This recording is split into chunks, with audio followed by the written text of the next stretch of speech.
नमस्कार, आप देख रहे हैं खबर दोपहर। मैं हूं आपके साथ अलीम अतहर।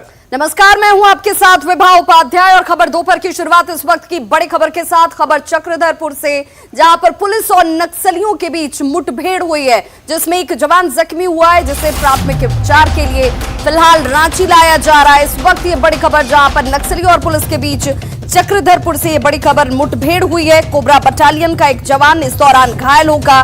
घायल जवान का नाम नारायण क्षेत्री बताया जा रहा है। टोकलो में मुठभेड़ की यह घटना हुई और फिलहाल जो जानकारी है, नक्सली जंगल की ओर भाग खड़े हुए हैं। मौके से हथियार की बरामदगी की गई है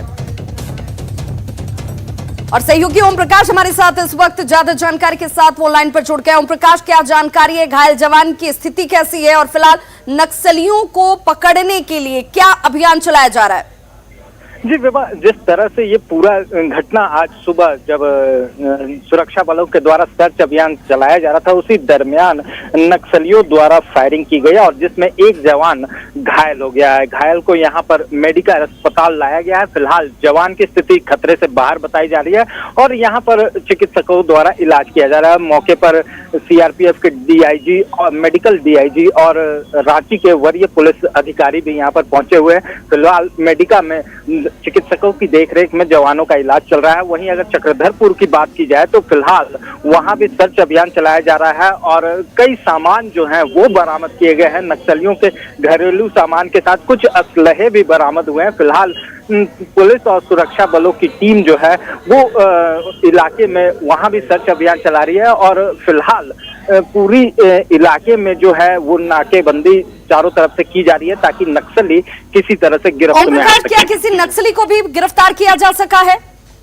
जी, अब तक जो जानकारी सामने आई है उसके अनुसार अब तक कोई नक्सली जो है वो पुलिस के हत्थे नहीं चढ़ा है, लेकिन पुलिस का कहना है कि वो पूरे इलाके में सर्च अभियान चला रही है और भी बहुत कुछ बरामदगी होने की सूचना है और वहीं पर उम्मीद की जा रही है कि कुछ और सफलता जो है वो सुरक्षा।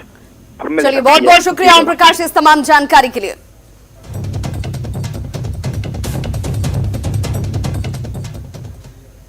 और अगली खबर रक्सौल से है, जहां पर तेल से भरा हुआ एक टैंकर पलट गया और इस दौरान ऐसी तस्वीर सामने आई जिसको देखकर आप हैरान रह जाएंगे। जब तेल का टैंकर पलटा और यह खबर उस इलाके में फैली तो लोग अपने घरों से बाल्टी, गैलन और तमाम ऐसे बर्तन लेकर पहुंचने लगे। वजह यह थी कि वो ज्यादा से ज्यादा तेल को लूटना चाहते थे। मुंडला गांव के पास बरौनी से तेल लेकर नेपाल जा रहा टैंकर पलट गया। कुहासे की वजह से यह घटना हुई। हादसे के बाद मौके पर दमकल की 2 गाड़ियां पहुंची। प्रशासन की टीम ने आसपास के इलाके में आग जलाने पर रोक लगा दिया ताकि कोई बड़ा हादसा ना हो। तो तस्वीरें आप देख सकते हैं किस तरीके से कुहासे की वजह से एक टैंकर पलटा और उसके बाद लोगों ने बचाव की कोशिश नहीं की। जैसे ही पता चला कि इस टैंकर में तेल भरा पड़ा है, लोग अपने घरों से बर्तन, गैलन, बाल्टी जो हाथ लगा वो लेकर घटनास्थल पर पहुंच गए और यहां पर जमकर तेल की लूट हुई। तस्वीरों में आप देख सकते हैं किस तरीके से लूट की यहां पर होड़ मची हुई है। तस्वीरें रक्सौल के रामगढ़वा की है, जहां पर बरौनी से नेपाल जा रहा यह टैंकर पलट गया।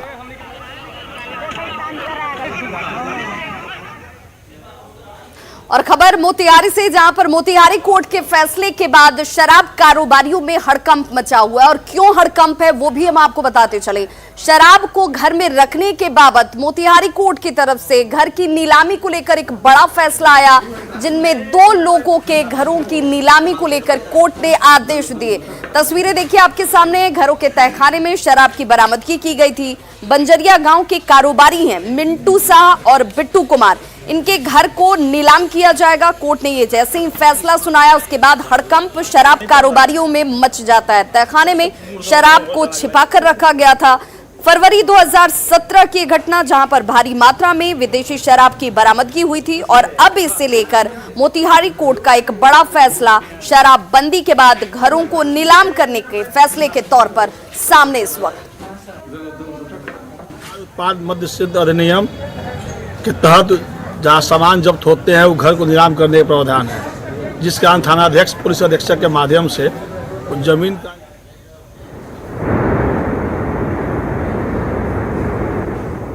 और देखिए ये तस्वीरें इस वक्त जहां पर उत्तराखंड की तस्वीरें और ग्लेशियर के टूटने की तस्वीरें आपके टीवी स्क्रीन पर।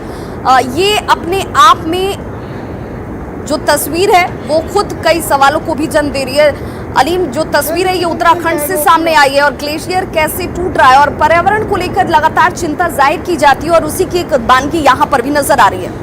बिल्कुल, इस तरीके की तस्वीरें उत्तराखंड से अक्सर आती हैं और उत्तराखंड में इन तस्वीरों को देखकर समझा जा सकता है कि वहां पर किस तरीके से प्रकृति के साथ खिलवाड़ किया जा रहा है। और शायद यही वजह है कि प्रकृति के खिलवाड़ की तस्वीर ही इसे कह सकते हैं। पहाड़ों को तोड़ा जा रहा है, माइनिंग की जा रही है, पेड़ों को काटा जा रहा है और इसके बाद जो तस्वीर है वो भयावह है। और ये तस्वीर भयावह कई बार और ज्यादा हो जाती है क्योंकि ये कई बस्तियों को, कई गांवों को, कई शहरों को अपने चपेट में ले लेती है, जिसमें सैकड़ों लोग, हजारों लोगों की मौत हो जाती है। बिल्कुल, जोशीमठ के पास ये ग्लेशियर टूटने के बाद अब देखिए आसपास के जो इलाके हैं उनमें बाढ़ का खतरा साफ तौर पर, और जिस वेग के साथ ये पानी का बहाव इस वक्त नजर आ रहा है, इस खतरे को भांपते हुए फिलहाल एहतियाती कदम उठाने जाने शुरू कर दिए गए हैं। तस्वीरें आपके सामने और इस बात को आगाह करती हुई कि पर्यावरण के साथ जिस तरीके से छेड़छाड़ किया जा रहा है, ग्लेशियर टूटने से तबाही और किसी भी वक्त किसी जगह पर इस तरह के हादसे सामने आ सकते हैं। सचेत होने की, सजग होने की जरूरत। बिल्कुल, तो जोशीमठ की ये तस्वीरें हैं जहां पर ग्लेशियर टूटा है और उत्तराखंड में वो वक्त नहीं भूलना चाहिए जब इस तरीके की भयावह तस्वीर एक बार सामने आई थी, जिसने कई शहरों को, कई मठों को अपनी चपेट में ले लिया था। हजारों लाखों की संख्या में लोग यहां पर तबाह हुए थे, लेकिन बावजूद इसके उत्तराखंड और हिमाचल प्रदेश जैसे राज्य जहां बड़े पैमाने पर पहाड़ हैं, बर्फबारी होती है, ये तस्वीरें देखिए कितनी भयंकर तस्वीरें हैं। वाकई अगर ये पानी का बहाव अगर बस्तियों तक पहुंचता है तो कितनी बड़ी तबाही मचा सकता है, ये समझा जा सकता है। बिल्कुल अलीम, तस्वीरें जहां तक नजर आ रही हैं उसके बाद लोगों के चीख पुकार की तस्वीरें भी हैं। देखिए आसपास कई मकान और घर भी नजर आ रहे हैं और जिस वेग के साथ, जिस तेजी के साथ पानी का बहाव नजर आ रहा है उसमें कई गांव जो आज के आसपास ये गांव बसे होंगे उन पर सीधे तौर पर अस्तित्व का खतरा भी, और ये डराने वाली तस्वीरें साफ नजर आती हैं। ग्लेशियर टूटने से तबाही की तस्वीर आपके सामने है। जोशीमठ के पास ग्लेशियर टूटा है और कई इलाकों में अब बाढ़ का खतरा जो है वो मंडराने लगा है। जोशीमठ के पास ग्लेशियर टूटने की तस्वीरें आपके टीवी स्क्रीन पर और कई लोग जो इसे कैमरे में कैच कर रहे हैं उनकी आवाजें भी सुनी जा सकती हैं। कितने तेजी के साथ ये पानी का बहाव जो है वो मैदानी इलाकों में और आगे बढ़ता हुआ, और इसी वजह से बाढ़ की आशंका अब कई इलाकों में जाहिर की जा रही है। जो आसपास के इलाके हैं उन्हें एहतियातन तौर पर फिलहाल ये देखिए तस्वीरें जो है वो जोशीमठ के पास की हैं। जी, उत्तराखंड के जोशीमठ के पास ये बड़ा हादसा हुआ है और ग्लेशियर टूटने के बाद से डैम भी टूट गया है। इसमें कई लोगों के बहे जाने की भी खबर है, यानी कि इस पानी के तेज बहाव में कई लोग बह भी गए हैं। जो लोग बहे हैं वो निचले इलाकों के रहने वाले बताए जा रहे हैं और बताया ये जा रहा है कि तपोवन के ऊपर से किसी नदी के, किसी ग्लेशियर के फटने की वजह से ऐसा हादसा हुआ है। जिस नदी के फटने की बात कही जा रही है उसे धौली गंगा भी कहा जाता है और जिस वक्त ये बर्फीला तूफान आया उस वक्त जोशीमठ में अच्छी खासी धूप खिली थी, जिससे लोग हैरान हैं कि इतनी धूप में आखिर ये ग्लेशियर कैसे फटा और नदी कैसे फटी। उसके बाद जो भयानक तस्वीरें, भयावह तस्वीरें सामने हैं, आप देख सकते हैं, और कई लोग इस पानी के बहाव में बह गए हैं, ऐसी सूचना भी है।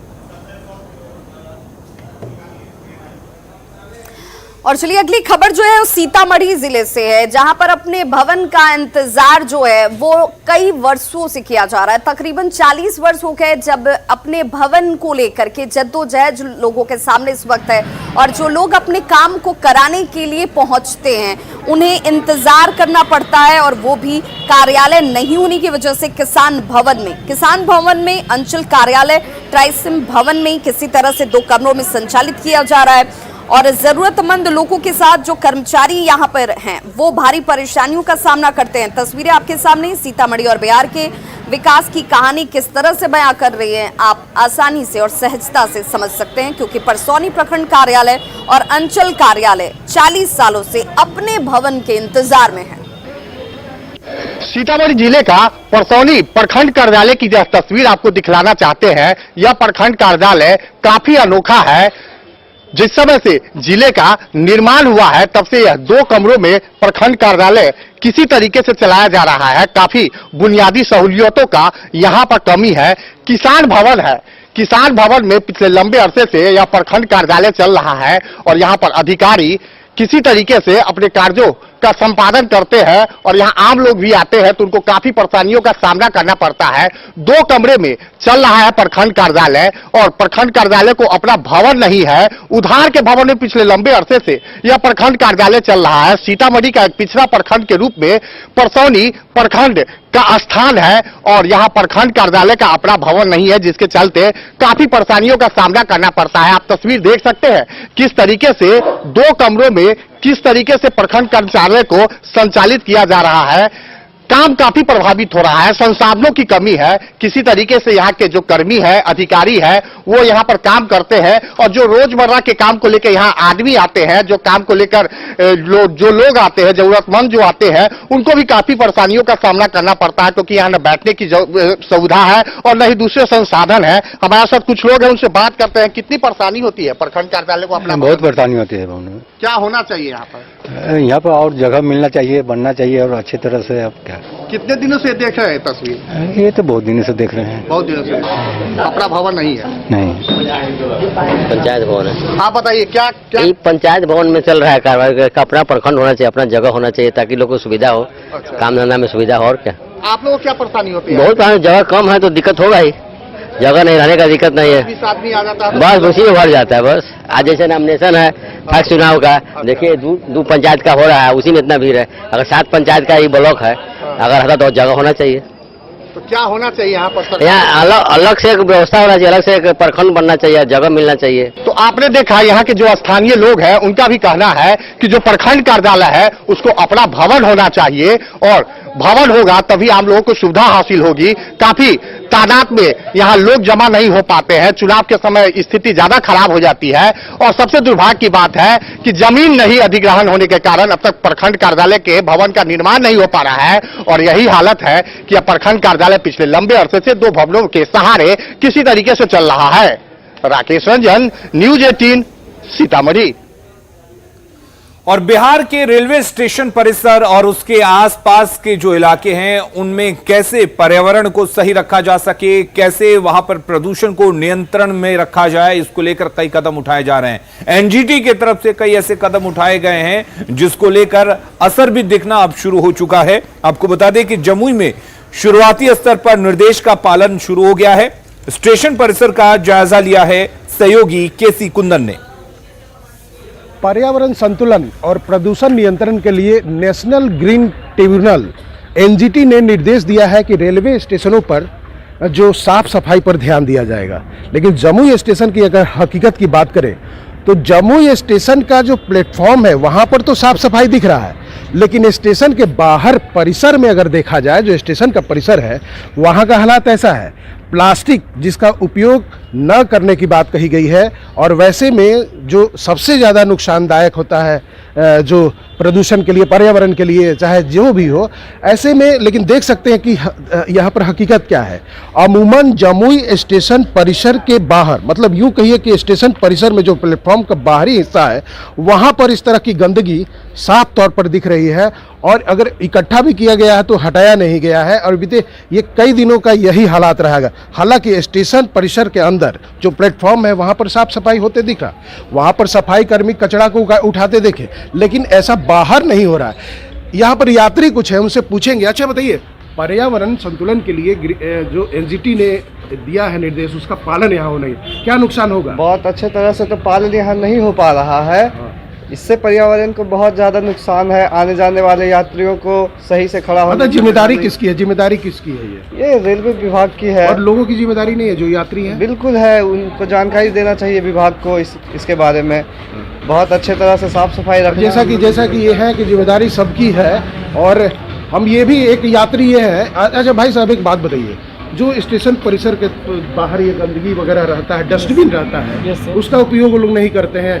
आपको क्या मानते हैं, ये सब करना चाहिए कि नहीं इस्तेमाल? यस सर, ये तो बहुत जरूरी, पर्यावरण को सुरक्षित रखने के लिए बहुत जरूरी है। हाँ हाँ। यदि हम लोग नहीं करते तो मेरे जीवन में बहुत भारी असर पड़ेगा। हाँ हाँ, बहुत भारी असर। क्या किसकी जिम्मेदारी है ये हम लोग की जिम्मेदारी है सर। सबकी जिम्मेदारी है। Yes sir. जैसा कि स्टेशन पर ये यात्री हैं, उनका कहना है कि मान लीजिए कि जो चाय पीकर कप को जहां तहां फेंका जा रहा है, उसको लोग डस्टबिन में भी फेंक सकते थे, और ये निर्देश जो एनजीटी का निर्देश है उसको बल मिलता।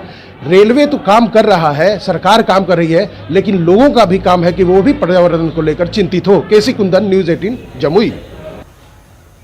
और चलिए अब आपको झारखंड के खूंटी के गुनी गांव लिए चलते हैं। गुनी गांव इसलिए क्योंकि इसकी चर्चा आज हर तरफ की जा रही है, और चर्चा का विषय ये कि यहाँ के छात्रों की पढ़ाई कोरोना के काल में भी बाधित नहीं हुई, और पूरा का पूरा श्रेय जाता है यहाँ के बड़े जो बच्चे हैं उन लोगों के ऊपर। और इन सभी बच्चों ने यहाँ गांव के भीतर तमाम छोटे बच्चों की पढ़ाने की जिम्मेदारी अपने कंधों पर उठाई। कोरोना संक्रमण काल में स्कूल बंद थे, लेकिन इसके बावजूद गुनी गांव के बच्चों की पढ़ाई लिखाई बदस्तूर चलती रही। ग्राम सभा ने बच्चों की पढ़ाई जारी रखने का जिम्मा गांव के सीनियर छात्रों के जिम्मे सौंपा। कॉलेज में शिक्षा ग्रहण करने वाले गुनी गांव के जो सीनियर छात्र हैं, उन लोगों ने शिक्षक की भूमिका अदा की। गुनी गांव के सामुदायिक भवन में संचालित इस स्कूल का जायजा लिया हमारे सहयोगी अविनाश कुमार ने। हम होंगे कामयाब एक दिन, हो मन में है विश्वास, पूरा है विश्वास, हम होंगे कामयाब एक दिन। जरूर हम होंगे कामयाब एक दिन। ये बात इन बच्चों पर तो फिर बैठती ही है, और खासकर अगर हम झारखंड के गांव के बच्चों की बात करें तो संभवतः ये प्रार्थना आज के दौर के लिए नहीं, आने वाले समय के लिए भी उन तमाम बच्चों के लिए और समाज के लिए प्रेरणादायक है।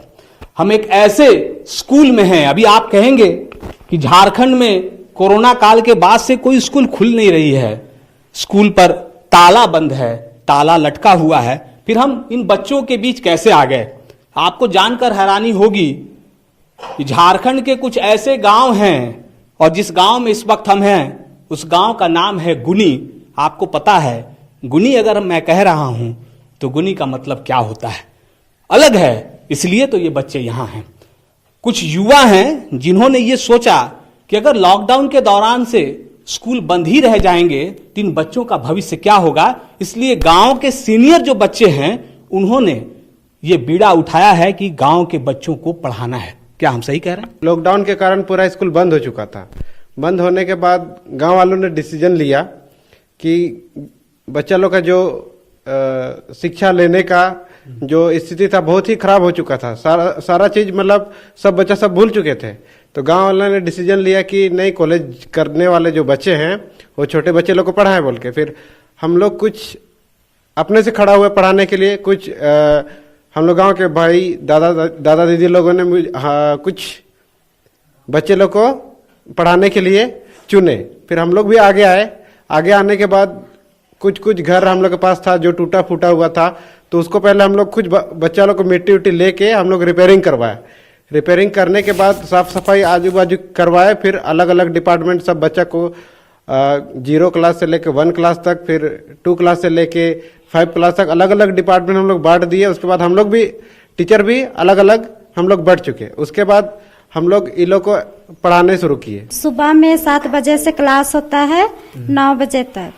सुबह में आधा कोई नहीं आते हैं, आने का तो नहीं आती है, पर हम लोग किसी को भेज देते हैं, फिर सब बच्चे लोग आ जाते हैं। और अच्छा भी लगता है पढ़ाने के लिए। और हम लोग से भी हो जा रहा है, कोशिश कर रहे हैं हम पढ़ाने का। और अभी तो प्राय सब बच्चा लोग भी जानते हैं, छोटा छोटा लोग भी। बच्चे नटखट तो होते हैं और कोरोना काल के दौरान खेलने का बहुत मौका मिला, लेकिन इस बीच थोड़ी पढ़ाई हो जाए, क्योंकि गांव के जो बच्चे हैं और उनके अभिभावकों की बात करें तो वो बहुत पढ़े लिखे नहीं हैं कि वो अपने बच्चों को पढ़ा सकें। इसलिए गांव के जो सीनियर बच्चे थे उन्हें ये जिम्मेदारी दी गई, और आज वो जिम्मेदारी को बहुत बखूबी निभा रहे हैं।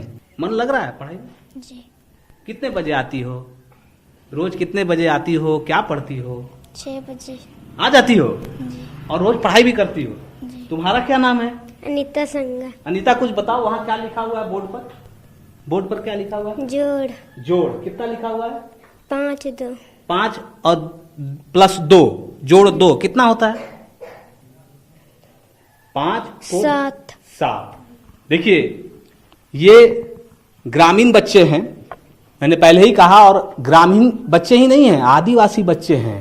आदिवासी ग्रामीण इलाकों में अगर बच्चे समय पर पढ़ लिख लेंगे तभी तो झारखंड का विकास होगा। और जो प्रार्थना में कही जा रही थी, हम होंगे कामयाब, जी हाँ, ऐसे जज्बे को अगर आप आगे बढ़ाएंगे तो आप जरूर कामयाब होंगे। कैमरा पर्सन संत के साथ अविनाश कुमार, न्यूज़ 18 रांची। खबर दोपहर में जल्द लौटते हैं, बने रहिए।